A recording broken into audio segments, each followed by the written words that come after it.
Only 5 teams remain in the hunt for a national championship. Welcome to JUCO Full Windup presented by Home Loan Insurance. Alongside Kyle Stanley, I'm Phil Stafford. We started with 10 teams just a couple days ago. Now we're already down to 5. Crazy to think we only started a couple of days ago, but 3 games today, 2 teams going home. All of the games were close. And our nightcap game was actually a rematch of the only 2 teams who returned to JUCO this year, Neosho County taking on Spartanburg Methodist. It was John Furlong's chance to do something that 11 pitchers have tried and failed so far this tournament. That's holding down the SMC lineup. No need to adjust your computer screen. Yes, that is the actual color of Neosho's uniforms. Prior to first pitch, Coach Steve Murray making sure he's cut up on Twitter. Forget about the Pios bats. How about Connor Goodhart saying it's showtime? Monster of a homer to right center, and the Panthers flexing the muscles early. Well, it only took an inning in the 3rd until the Pios started stroking. I hope you have some insurance. Colin Stiegel dishing out some hail damage to the parking lot, and we're knotted up at 2. First bat for the Panthers in the 3rd, and Colton Crocker, he's joining the yard party too. That gives the lead back to the Kansas squad, and 2 batters later, Goodhart. Are you kidding me? Let's just bust out the L screen and call Chris Berman 4-2 Neosho in the slugfest. And yes, there was some defense, and it came in the form of Colton Crocker. Oh, doctor, you've got to see that again. Beautiful play, and we've got more in the play of the day to come. But the deciding factor, as you would assume, was, yes, another homer. Champ ROWLAND, get out of here. His 2nd of the tournament and the 5th of the game gives the Pioneers the lead for good. Champ talks about SMC's approach to the game. Well, the ball was flying tonight, so we knew we were going to have to keep the pitches low, and we're going to have to play good defense. So, and we're going to have to swing it like we've been swinging it. The games we had where we were blowing people out, that's not typical for us. We're going to battle, and we're going to put the ball in play. And tonight, you got to battle the conditions a little bit when you're out here. The wind's going to blow, and we did some things well early. I thought we really had a chance to score, but good God Almighty, their outfielders caught everything in the park. It's a good thing there was a fence to let a couple of ours get out of here. Now on to the elimination bracket for Neosho County, but that's not to say that they're out, because one team that's been battling all the way through that so far is Palm Beach State. And they've done a great job of battling and making sure they stay out of that basement and stay here in Grand Junction. But one thing we like to do before teams leave is show their personality, show the characters on the team. That's something we did with Palm Beach today through the eyes of pitcher Ryan Pisty. Thank you. Pisty, you're wearing the GoPro. How do you feel about that? Pretty nervous. Nervous. Yeah, I haven't worn one before. Hope I don't do anything stupid. How you feeling? Let's go, guys. Hey, how we doing? What's up, buddy? What up, Tony? What's up, dog? I like it. Go Beach. Thanks. GoPro. GoPro.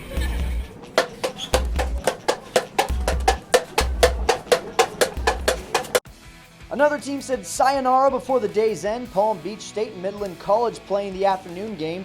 The Chaparrals came out flat today. A couple errors like this one put them in a 4-0 hole before they could even go to the plate.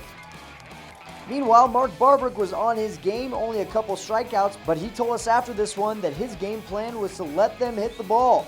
And it's always nice when Ryan Church is batting on your team, continues his phenomenal series with this RBI single, makes it a 6-1 game in the 6th. But just when the Panthers thought they could put it into cruise control, here come the Chaparrals. Blair Beck singles into left. Stop sign goes up at 3rd until Matt Mulroy has some trouble with it. Mulroy recovers quickly, fires home, and Corbett thinks he makes the tag, but very tough to tell even on the replay. Kyle Forbes comes out to argue, but not for too long. It's 6-3.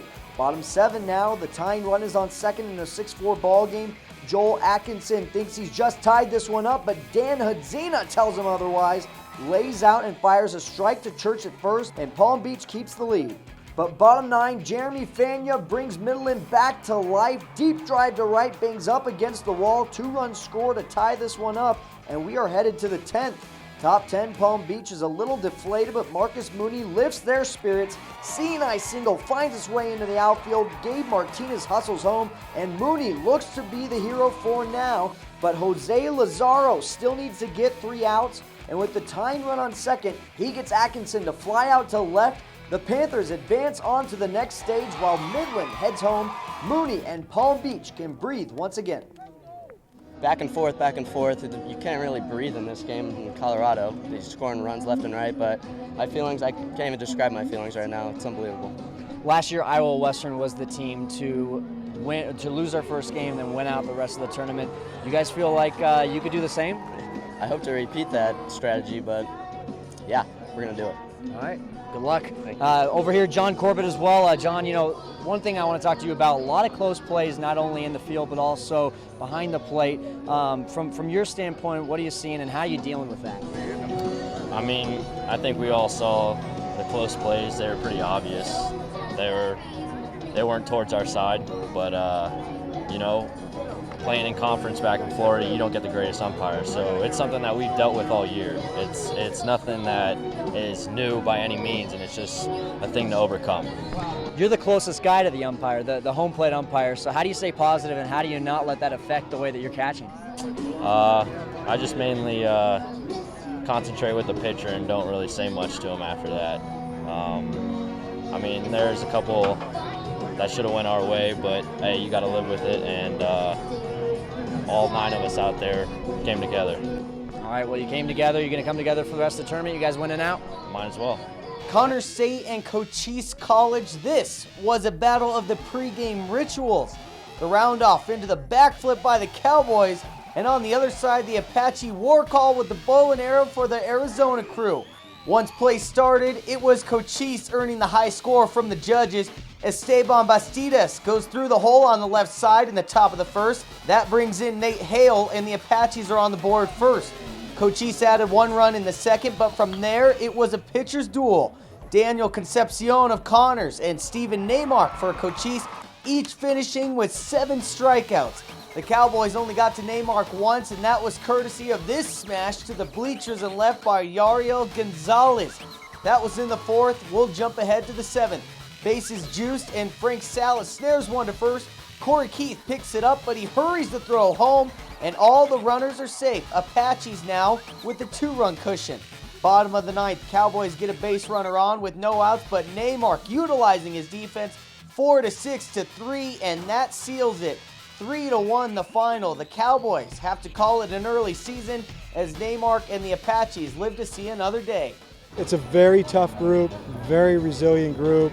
As I'm sure a lot of these teams are, to get this far, you have to overcome some stuff that along the way and some crisis involved. And you know, these guys, they're growing so much as individuals as well. And I'm just really proud of them, and I'm really glad I get to coach them one more day. Well, Coach says it was a bad call on his part, but I missed my spot as well, and I left a cheese ball, to be honest with you. So guy did a good job of capitalizing on a mistake. We come here with one thing in mind, and you know, when you put your heart and soul into something, it'll break your heart, but not everybody gets to experience this. And so, yeah, it'll be tough, but we'll get over it, and we've got nothing to be ashamed of.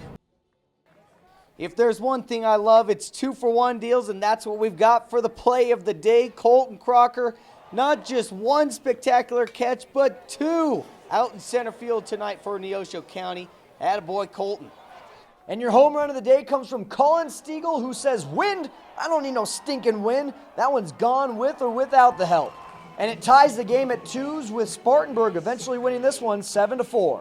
Well, let me first say thank you, Phil Stafford, for moving my car just in the nick of time. I trusted you with my keys. I gave you the honor and responsibility of moving my car, and you moved it just in the nick of time. Thank you. That was the sweet spot. I tried right my there best. by the home runs. But one thing we do want to touch on, we've been watching 3 games every day the last 3 days, but now going to 2 games tomorrow, starting with the elimination game at 3 o'clock with Cochise and Neosho County. And then our winner's bracket game is going to be Spartanburg Methodist against Central Alabama. That one is at 7:30. Of course, follow us at Real Recruits on Twitter. Find us on Facebook. Also follow us on JUCOGJ.org to find all the recap videos. We'll also have full recaps every day going on. For Kyle Stanley, I'm Phil Stafford. Thanks for watching JUCO Full Windup. We'll see you tomorrow.